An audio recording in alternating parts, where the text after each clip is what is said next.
Welcome to another episode of Mike's Money Picks. Today on the podcast, we're continuing our all 32 NFL team previews for the upcoming 2023 fantasy football season. Today, we are beginning our stay in the NFC North with the Minnesota Vikings. Now, on paper, this may seem like a fairly predictable offense, but they've got a lot of very intriguing players for fantasy purposes that I think there's a lot of difference in where they're valued in the industry right now. There's a lot of players that opinion is not very consistent on. And so we're going to break it down and we're going to tell you where you should be drafting these Vikings players in the 2023 season in redraft, dynasty, and best ball leagues.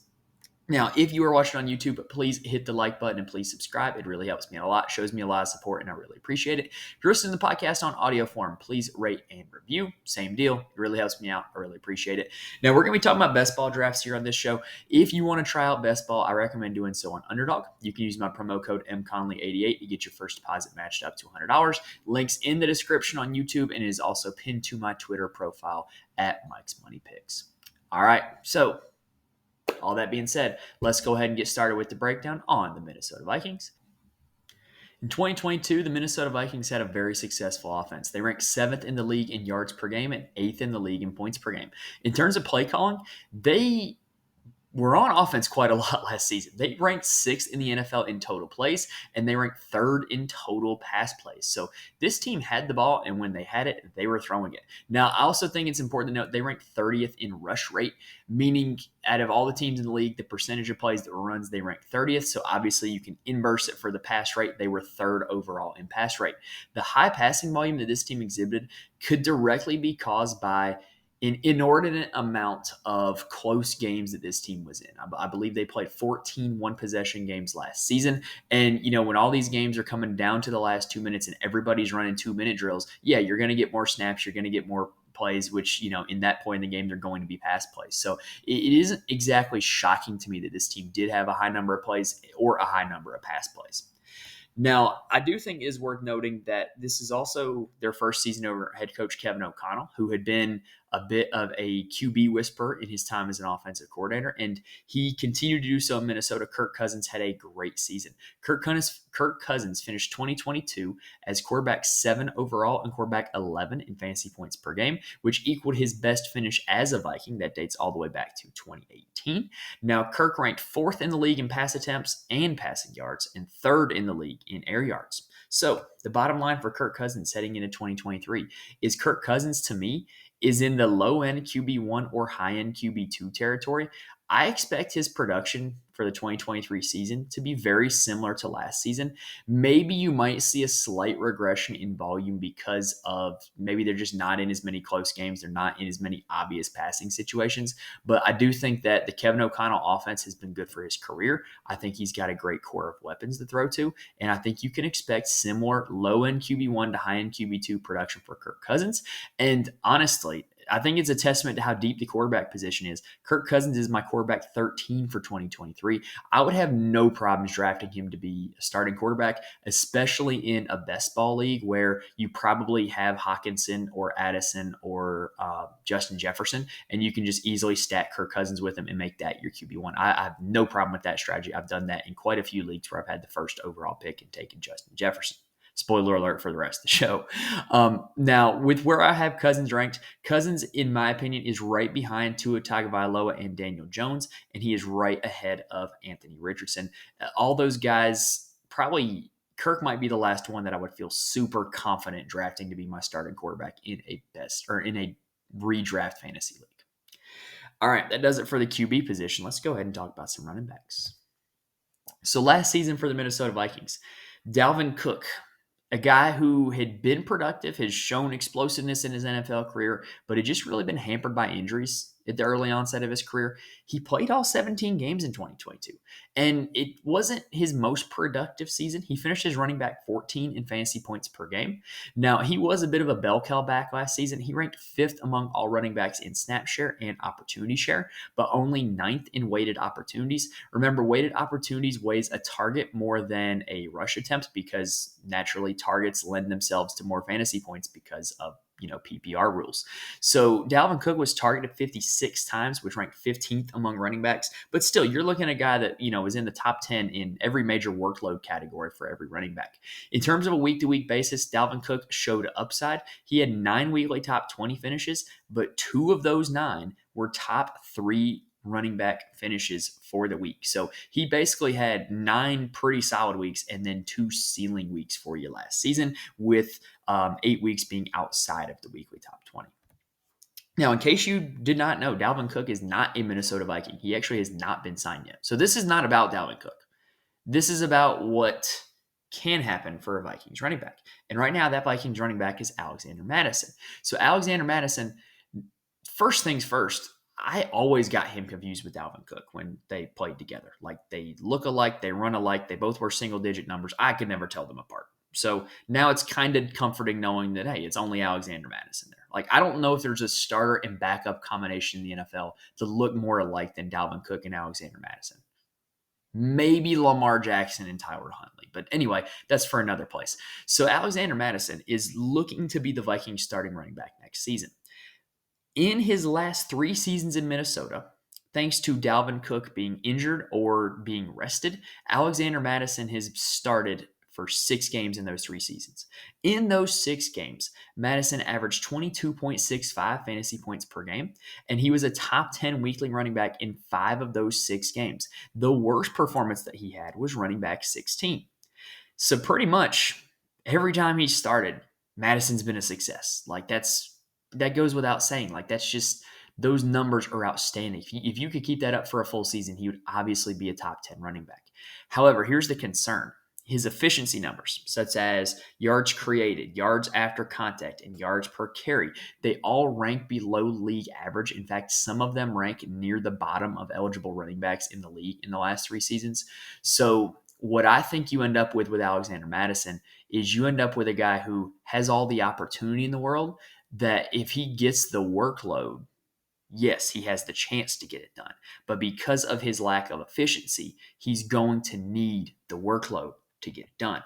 So the bottom line, as we sit right now, August 3rd, 2023, for the Vikings running back situation, I am not convinced that the Vikings will not add another running back. Dalvin Cook is still a free agent. You still got Leonard Fournette, Kareem Hunt, and Ezekiel Elliott all out there.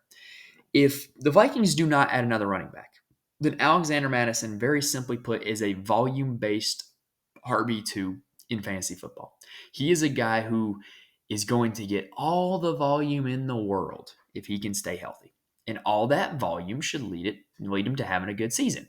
In fantasy football, when you draft running backs, more often than not, you are chasing volume. Well, guess what? Alexander Mattison should have the volume. He's not going to be as efficient of a runner as some other guys, notably like a Tony Pollard or a Breece Hall, whose fantasy points per touch are just insane. But even with the lack of efficiency, if he gets the volume, he's going to be a successful fantasy player. So Alexander Mattison is my running back 20 heading into the 2023 season. Again, that is subject to change pending the Vikings making any roster moves at running back. We are also not really certain who Madison's backup is going to be. If we end up in a situation where Ty Chandler or Dwayne McBride kind of shines in training camp or shines in the preseason and ends up taking passing down work away from Alexander Mattison or goal line work away from Alexander Mattison, then that's obviously going to eat into Madison's upside. But again, at this moment, it appears that Alexander Mattison is in line for a huge workload. And if he gets that workload, he's a top 20 running back, bar none. All right, that does it for the running back position. Let's go and talk about some wide receivers. So with the Minnesota Vikings, the first wide receiver that you got to talk about is Justin Jefferson, which, by the way, talk about a franchise that's had a great history of wide receivers. They went from Chris Carter to Randy Moss, and now they got, they had Stephon Diggs for a few years, and now they got Justin Jefferson. They've been really blessed in that category. Anyway, Justin Jefferson finished last season as wide receiver 1 overall and wide receiver 2 in fantasy points per game. Little known fact, Cooper Kupp was wide receiver 1 in fantasy points per game, even though he only played 9 games. Now, Jefferson led the league in total targets, but ranked 7th in the league in target share. Translation, the volume in his offense was incredible. Like, because the Vikings passed the ball so many times, yeah, he got total targets, but in terms of percentage of those passing plays, that's how he still ranked 7th in target share. Because there were more plays, he had less of a percentage. I hope the math there makes sense. Now, Jefferson also led the league in pretty much every relevant receiving statistic. He led the league in catches, yards, and yards after the catch. He was just absolutely incredible last season. On a week-to-week basis, he also was incredible. He was like, an absolutely elite best ball player last season, and he was an absolute elite DFS player last season. He had 9 weekly top 5 finishes. That means that more than half of last year, Justin Jefferson was a top 5 receiver. Like more than half the weeks. That's just an incredibly consistent total. Like that doesn't happen very often. And he also had 11 finishes in the top 20. And however, he did have some valleys though. There were some peaks and valleys. He did finish with 5 finishes outside the weekly top 40. So you did get your boom weeks with Justin Jefferson. You did get your bust weeks with Justin Jefferson. But the bottom line is that there were more booms than bust, and those booms allowed him to be the most productive wide receiver in fantasy football last season. I also think it's worth noting, we're going to talk about this on the tight end section, that Minnesota traded for TJ Hockenson midway through the year. Jefferson's production, I don't think there's enough information to make a determination either way that Hockenson helped or hurt Justin Jefferson. When you look at the defenses that they were going up against and compare the points per game averages, I think that Hockenson didn't really affect Justin Jefferson's fantasy output. Now, the other Vikings receivers we got to talk about also. There are still some other guys on the roster. Other Vikings receivers last year totaled 8 weekly top 20 finishes. It's not bad. That means pretty much when you take in Justin Jefferson's and the other Vikings receivers, it averages out to there's at least one Vikings receiver in the top 20 every single week, which makes them a very elite offense to stack in best ball leagues, in my opinion. Now, Adam Thielen operated as the slot last year in Minnesota, and he finished as wide receiver 33 overall and wide receiver 41 in fantasy points per game. And this comes directly after, this was a bad season for Adam Thielen. It comes directly after finishing as wide receiver 14 in fantasy points per game in 2021 and wide receiver 11 in the same category in 2020. So the last 3 seasons, he went from 11 to 14 to 41 in fantasy points per game. It's a little bit of a drop-off.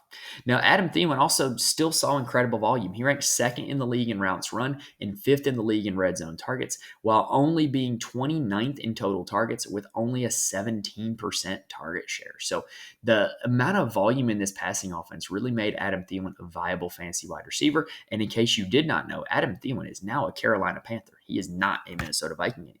So who is going to fill in that role and get the Thielen targets and the Thielen opportunities? Well, could it be KJ Osborne, who finished last season as wide receiver 51 in fantasy points per game, while ranking 13th overall in routes run and 45th in targets on only a 14% target share? Translation, KJ Osborne was out on the field a lot. Minnesota ran a lot of 11 personnel with Hockenson at tight end and 3 receivers, and those 3 receivers were usually Jefferson, Thielen, and Osborne. So KJ Osborne out on the field a lot, didn't really do as much with it as you would like to see, but he's out there. Now, it's also worth noting the Vikings drafted Jordan Addison out of USC in the first round of the 2023 NFL Draft. I think that is a very solid pickup for them. When you look at what Justin Jefferson does well, which is just this explosive, deep threat who can also make contested catches and just has an incredible catch radius that if you really want to cover, you're going to have to devote extra attention to. When you think about that as Justin Jefferson's skill set, Jordan Addison is the perfect complement coming out of USC. Jordan Addison is great at release off the line. He is a great route runner, and he is a great sure-handed receiver. So you've got Mr. Explosive over here, Justin Jefferson, and then you've got Mr. I'm going to win one-on-ones and catch the football in Jordan Addison. So you've got the explosiveness and you've got the sure-handedness in those 2 guys. I think he's a perfect complement. I think Jordan Addison, even if he doesn't line up in purely the slot position like Adam Thielen did, I think Jordan Addison can really take on the role as the wide receiver 2 in this offense. And I think it makes a lot of sense. And I think he's in line for a lot of production. Now, the Vikings, it is worth noting, had the 2nd most total targets to wide receivers last season out of any team in the league. So we know Justin Jefferson is going to be getting some of them. Whether it's Addison, Osborne, or somebody else, there's a lot of opportunity out there for some other Vikings receivers to have a good season.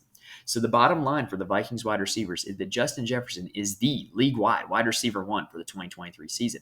Jordan Addison is a high upside pick because of not only the schematic situation he's in being alongside Jefferson, but the volume of this passing offense as well. I think Addison's got a lot of upside. I think KJ Osborne is a high floor bench target in fantasy leagues, redraft fantasy leagues, that is. I think he's a guy you can draft and use him to fill in on a bye week, use him in a pinch.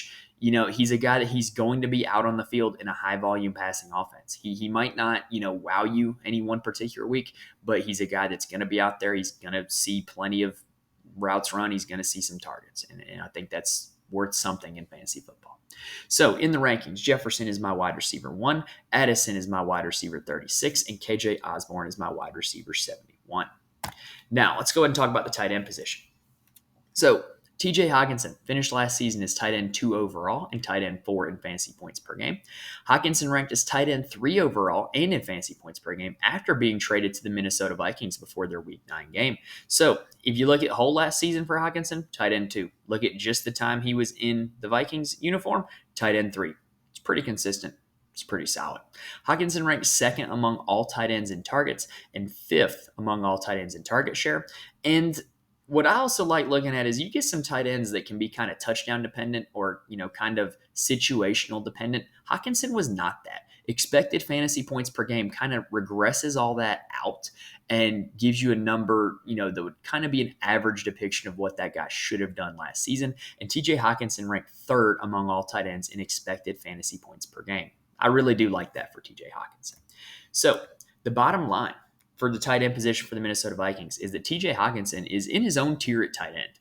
To me, he is behind Travis Kelce and Mark Andrews quite clearly, but he's also quite clearly significantly ahead of all the other tight ends in fantasy football. Like, I'm at a point where in my drafts now, if I can get Andrews or Kelce or Hockenson, I do it.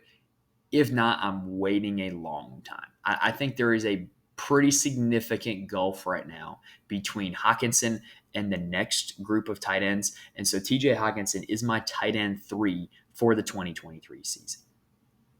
All right, that does it for the Minnesota Vikings 2023 fantasy football team preview. If you're watching on YouTube and you like what you saw today, please hit the like button and please hit the subscribe button. You'll be notified when new episodes drop, like the rest of our 32 NFL team previews, like all of our other season-long fantasy football content, and like our golf and college football content as well. If you're listening to the podcast on audio form, please rate and review. If you want to give best ball a shot, give it a shot on Underdog. You can use my code MConley88. Get your first deposit matched up to $100. And lastly, if you want to see all this information, all these rankings for all 32 NFL teams, head on over to my Patreon, patreon.com/MikesMoneyPicks. The ranks and the draft guide are available on there. It's $3 a month. You can cancel anytime. You can just, use this for your drafts, cancel it, and it's much cheaper than other premium fantasy sites or cheaper than buying a magazine or something like that. All right. You guys made it this far. Hopefully I was able to help you, help give you some good information on where and when to draft these Vikings players. Thank you guys for watching or listening. Next episode is going to be the Detroit Lions, which should be a fun one. Thank you guys for watching and listening. I will see you next.